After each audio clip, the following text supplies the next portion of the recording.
पहाटेच्या 5 वाजता एका हॉस्टेलची लाईट सुरू असते. टेबलवर वह्या पुस्तके आणि तिथे एक बसलेला विद्यार्थी, भिंतीवर लावलेला खाकीचा फोटो आणि एक मुलगा डोळ्यात झोप असून देखील MCQ सॉल्व्ह करत बसलाय. कारण त्या मुलाला माहिती आहे ही फक्त परीक्षा नाही तर त्याचं भविष्य आहे. आज महाराष्ट्रात लाखो विद्यार्थी पोलीस भरतीची तयारी करतात. सकाळी मैदानावर धावत असतात तर दिवसभर लायब्ररीमध्ये अभ्यास करतात. काही जण मोलमजुरी करून अभ्यास करतायत, काही जण पार्ट टाइम मध्ये डिलिव्हरी बॉयचं काम करून देखील अभ्यास करतायत. पण या सर्व लाखो मुलांमधून सिलेक्शन फक्त हजारोंचंच होतं. तर असं का होतं? कारण अनेक विद्यार्थी मेहनत तर खूप करतात पण चुकीच्या स्ट्रॅटेजीने. त्यांना असं वाटतं की पोलीस भरती म्हणजे फक्त ग्राउंड प्रिपरेशन. पण आजच्या कॉम्पिटिशन मध्ये सिलेक्शन मिळतं ते फक्त रिटन एक्झामिनेशनने. आणि जे मेरिट लिस्ट मध्ये येणारे विद्यार्थी आहेत त्यांची रिटनची स्ट्रॅटेजी खूप स्ट्रॉंग आणि स्मार्ट असते. आणि म्हणूनच आजच्या व्हिडिओमध्ये आपण पाहणार आहोत की पोलीस भरतीची रिटन एक्झामची स्ट्रॅटेजी काय असली पाहिजे, किती तास अभ्यास करायचा, डेलीचं टाइम टेबल काय असलं पाहिजे, PYQ किती महत्वाचे आहेत आणि मॉक टेस्ट कशा द्यायच्या, याबरोबर तुमचा वीक सब्जेक्ट तो स्ट्रॉंग कसा करायचा. तर अशा सर्व प्रश्नांची उत्तरे तुम्हाला या व्हिडिओतून मिळणार आहेत. तर चला या सर्व गोष्टी डिटेलमध्ये समजून घेऊया. आणि आजचा व्हिडिओ प्रत्येक सिरियस पोलीस भरती ॲस्पिरंटसाठी खूप महत्त्वाचा असणार आहे. तर सर्वात आधी पोलीस भरतीची रियालिटी समजून घ्या. तर आज महाराष्ट्रात पोलीस भरतीसाठी कॉम्पिटिशन प्रचंड वाढलेलं आहे.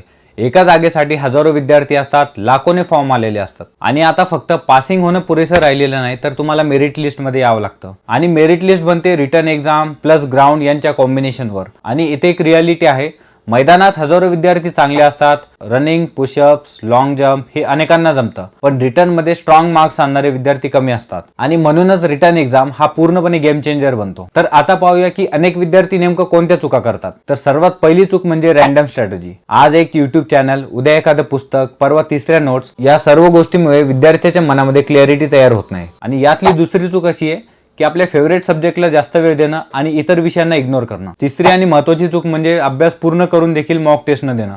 आणि चौथी चूक म्हणजे एक कन्सिस्टन्सी बिल्डअप न होणं. 2 दिवस फुल स्टडी आणि मग 4 दिवस ब्रेक, असं करून सिलेक्शन होत नाही. यानंतर अभ्यासाचे जे लाईनअप असतं, जे रुटीन असतं ते पूर्णपणे तुटून जाते. आणि पोलीस भरती प्रिपरेशन हा पूर्णपणे डिसिप्लिनचा गेम आहे. कारण तुम्ही जर बघितलं तर पोलीस डिपार्टमेंटचं नेचरच एक डिसिप्लिन नेचर आहे. आणि विद्यार्थ्यांना या गोष्टीची सवय आतापासून असली पाहिजे. कारण मोटिवेशन तुम्हाला 1 ते 2 दिवस चार्ज ठेवेल. यानंतर तुम्हाला डिसिप्लिन ठेवणंच महत्त्वाचं ठरतं. रोजचा अभ्यास, रोजची रिव्हिजन, रोजचं ग्राउंड प्रॅक्टिस आणि रोजची कन्सिस्टन्सी सिलेक्शन बनवते. पण विद्यार्थ्यांना कधी मोटिवेशन कमी होईल, कधी मार्क्स कमी येतील, कधी टेस्ट खराब जाईल.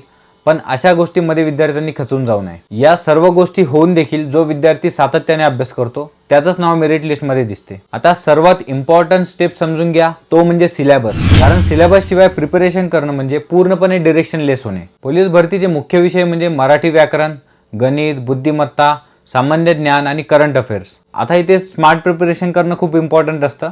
कारण तसं बघायला गेलं तर पोलीस भरतीचा सिलेबस छोटा आहे. मराठी ग्रामर हा खूप स्कोरिंग सेक्शन आहे. ग्रामरसाठी शॉर्ट नोट्स, माइंड मॅप तयार करा आणि रोज या सर्वांची रिव्हिजन करा. कारण साधारणतः बघितलं तर ग्रामर हे सहसा विसरलं जातं. जर मॅथ्स बाबतीत बघायचं झालं तर मॅथ्स हा अनेक विद्यार्थ्यांचा एक वीक पॉइंट असतो.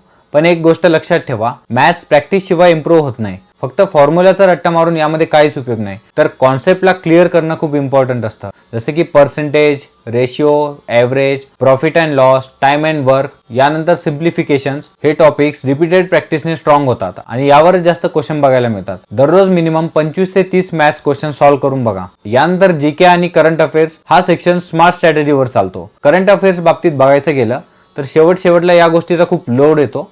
त्यामुळे तुम्ही 5 ते 6 महिन्याचे करंट अफेअर्सला आधीच प्रिपेअर करून ठेवा.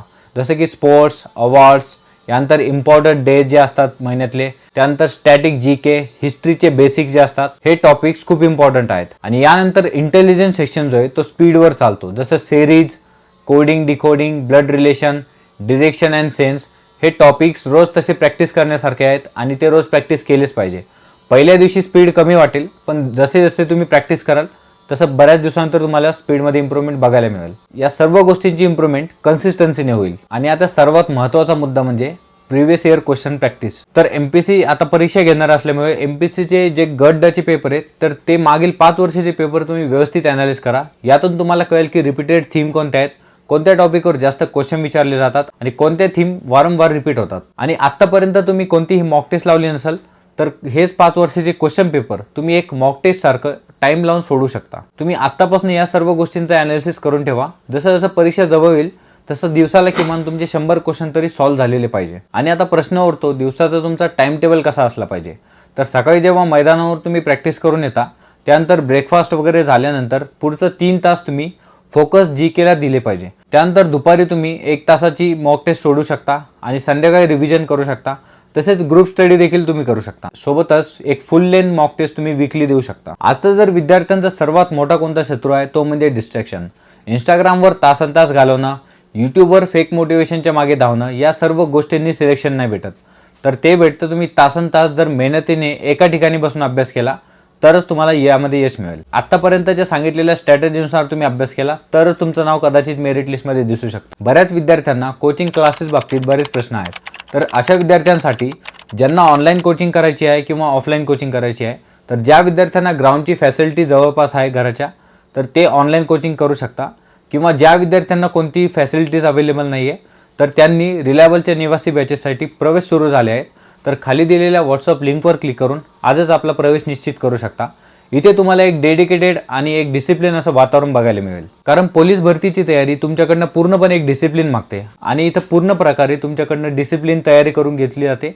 कोणतेही डिस्ट्रॅक्शन नाही किंवा कोणत्याही इतर गोष्टींची यामध्ये इंटरफेअर होत नाही. लक्षात ठेवा, ज्या दिवशी तुम्ही पोलीस युनिफॉर्म घालाल त्या दिवशी तुमच्या आईवडिलांच्या डोळ्यात अभिमान असेल. सर्व लोक तुम्हाला त्या दिवशी सॅल्यूट करतील. कुणालाही तुमची यामागची मेहनत दिसणार नाही. तुमचं रात्रभर जागणं, मैदानावरची मेहनत किंवा तुम्ही जो पण यामध्ये स्ट्रगल केलेला आहे तो कोणीही नोटीस करणार नाही. म्हणून आजपासूनच डिसिप्लिन असा एक डिसिजन घ्या. एक्सक्युजेस देणं बंद करा. कन्सिस्टन्सीने अभ्यास सुरू करा. कारण पोलीस भरती रिटर्न एक्झाम इंटेलिजन्सपेक्षा डिसिप्लिनवर जास्त चालते. पोलीस भरतीची तयारी तुमच्याकडनं पूर्णपणे डिसिप्लिन मागते. तर कोणत्याही गोष्टीचा विचार न करता एक प्रॉपर डिसिजन घ्या जो की तुम्हाला तुमचं भविष्य उज्ज्वल करू शकेल. कदाचित आजचा जो व्हिडिओ बघणारे विद्यार्थी आहेत त्यापैकी कुणीतरी मेरिट लिस्टमध्ये उद्या असू शकतं. त्यामुळे जोरदार तयारी करा. एक डिसिप्लिन शेड्यूल बनवा आणि पोलीस भरती संबंधी तुम्हाला कोणती माहिती हवी असल्यास खाली दिलेल्या नंबरवर आपण कॉन्टॅक्ट करा. तिथनं आपल्याला बरीच माहिती भेटेल. आणि पोलीस भरती किंवा सरळ सेवेच्या अपडेटसाठी चॅनलला सबस्क्राईब करा. Thank you so much for watching.